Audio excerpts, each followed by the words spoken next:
We heard your president speak in a historic address in the UK House of Commons yesterday, and he received a standing ovation. If you read the front pages of our newspapers today, his words are being lauded and celebrated. But after that speech, does he feel he got the action from the UK to back up the standing ovation and all the plaudits? Well, first of all, we are grateful to our UK allies and friends, of course. It's only been a day, so it's hard to say, but I think we're really fighting hard for a no-fly zone, as everyone knows. We have to protect our skies in order to protect our people. Now, there is a lot of hesitancy on the part of the West to do that. We understand this, but one way or another, they have to give us the military facilities to implement a no-fly zone, at least by ourselves. We have to prevent the Russians from being able to bomb our cities, to kill our civilians. They're shooting indiscriminately at our population, and so this has to stop. How vital is NATO members and the West supplying air support to Ukraine? Because we hear about the Russian troops advancing on the capital as we speak. We hear about the bombing of Mariupol. We've just talked about a children's hospital that's been completely destroyed today. How vital is air support? Air support is extremely vital. Without air support, the Russian advance on the ground comes to a halt. It's virtually impossible or much harder to implement for them. So air support is incredibly important, and that's what we're fighting for, essentially. The Russians so far haven't been able to capture any major cities of symbolic value, of course, Kiev, but Mariupol is in real danger. It's a city in the south, in the eastern part. If they will be able to capture that city, God forbid, they will have a direct route to the rest of Russia through Ukraine and to Crimea. That will be a huge symbolic, hugely important symbolic issue for them, and we can't let that happen. What is the president's response to the fact that NATO members say we can't give you anything that would be seen as an offensive weapon? Everything we give you has to be defensive, because if we do, it is then bringing NATO into direct conflict with Russia. What is his response to that? Well, I think his response, as any response on the part of the Ukrainian people right now, would be to say, look, there already is a full-scale war in the middle of Europe. There's already thousands of people dead and dying as we speak. What else needs to happen for the West to realize that this is a crisis or a war that's not just going to go away without something materially changing? That sooner or later, the West will have to live up to the fact that it will have to confront this regime, the Russian regime. It's not going to disappear by itself.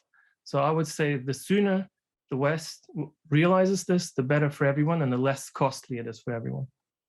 Can you give me an idea of what life is like for the president of Ukraine at the moment? He has been very vocal, saying that he is not leaving the capital. He's posted videos on social media showing the effects of the war on the city of Kyiv. He's given addresses from his presidential office. Talk to me about a day in the life of Volodymyr Zelensky at the moment. Well, of course, I can't go into the details here, but everyone is in Ukraine. Of course, we're standing up to the fight. We're going to stand our ground and defend our country, defend our cities. So there's no question about that.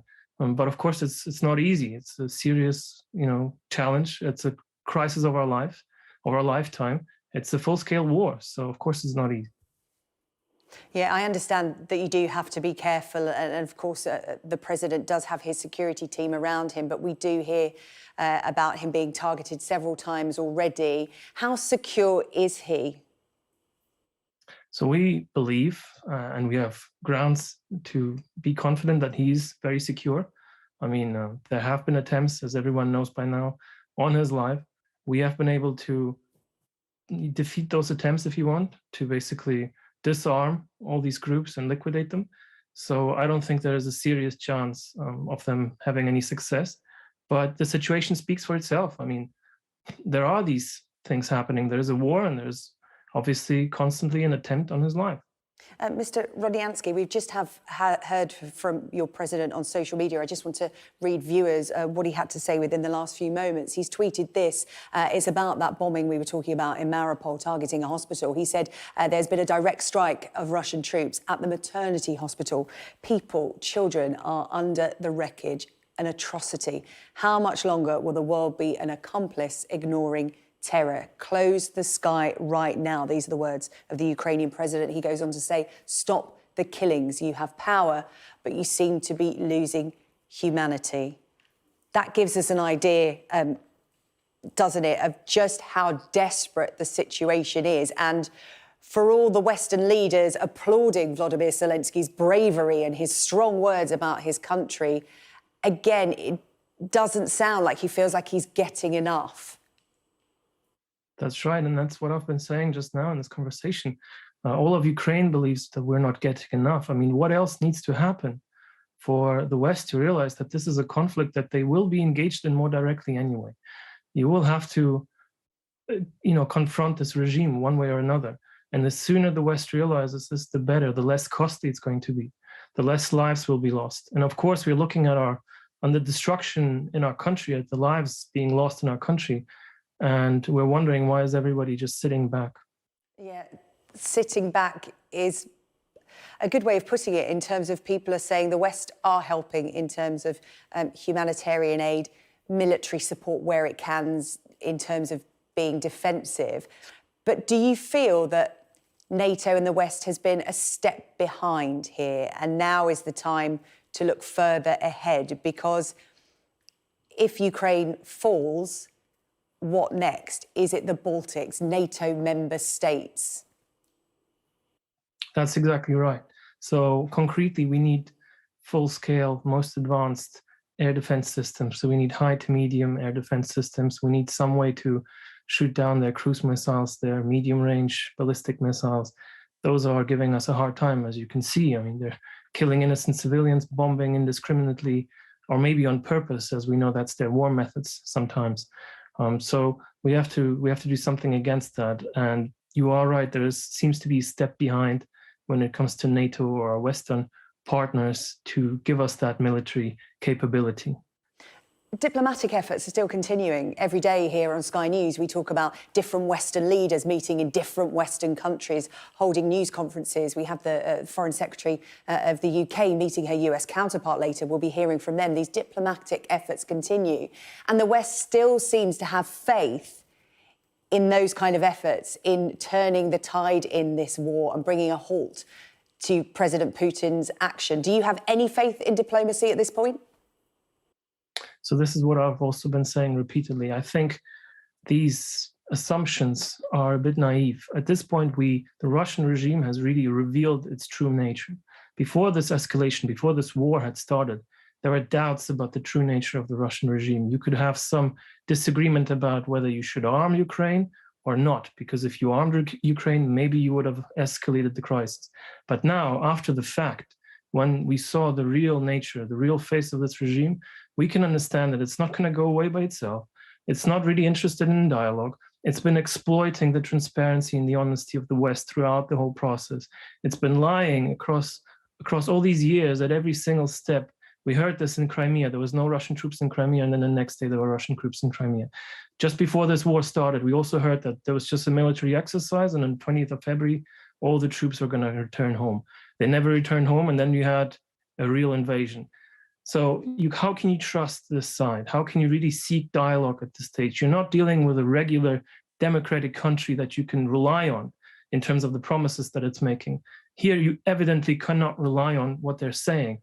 So the approach has changed. The approach does seem to be from the West targeted at sanctions, at squeezing Russia's economy. We've been hearing about banning Russian oil. We've been talking about them being taken out of key banking systems and big companies pulling out of Russia and really hitting their economy. That takes a while to take effect. Does Ukraine have that time? Well, that's the battle we're fighting, essentially. On the one hand, we need full military support, and our military has done wonders already. Nobody expected us to hold up like this for 2 weeks, with basically the Russian side being under pressure and not being able to have any strategic success so far. So that's number one. We need full military support, and we've spoken about that just now. The second part is to make sure that economically Russia comes under serious pressure such that it cannot finance this war anymore, unfortunately. I mean, I hate to say this, there's nothing, in the long run, we want peace and stability with our with Russia, right? I mean, they're not going to go away. But at this moment, we have to put maximum pressure on them economically, such that they do not have the resources eventually to continue killing our people and to wage this war. So that means tough sanctions, tough economic general sanctions, not just targeted individual sanctions. And the quicker, the better. And can we just have a final question about what your president has described as the humanitarian catastrophe that is facing Ukraine right now? So much has been pledged by the West in terms of humanitarian aid. Now, we're looking at the difficulties of refugees leaving Ukraine, these humanitarian corridors and ceasefires being breached regularly. How easy is it for all this humanitarian aid to get to where it needs, to cities like Kiev, to Mariupol, that are surrounded by Russian troops? We hear about people being just days away from completely running out of food and water. Well, you're addressing an issue that's just been completely impossible for me, for me personally, and for all of us here to comprehend. I mean, the Russian side seems to be sabotaging all these corridors, all the humanitarian aid. I mean, we've seen this as part of their methods in other conflicts, in Syria, for example, but we don't have a clear understanding of why they're doing it. I mean, they're bombing our cities, probably with some perfidious objective in mind, to just scare the population into submitting or whatever. But we have no understanding why they're killing civilians fleeing through these corridors, for example. There's been indiscriminate shooting at civilians with their luggage and children just being killed on the spot. And there is no explanation for that. I mean, we can't fathom what the explanation is, except that this war that the Russian regime has been waging has unleashed all of its viciousness, all of the viciousness that's been building up in that society, in that army over the years, and now it's being unleashed upon us. I mean, it's just as tragic as it can get, and I don't really have a response to that.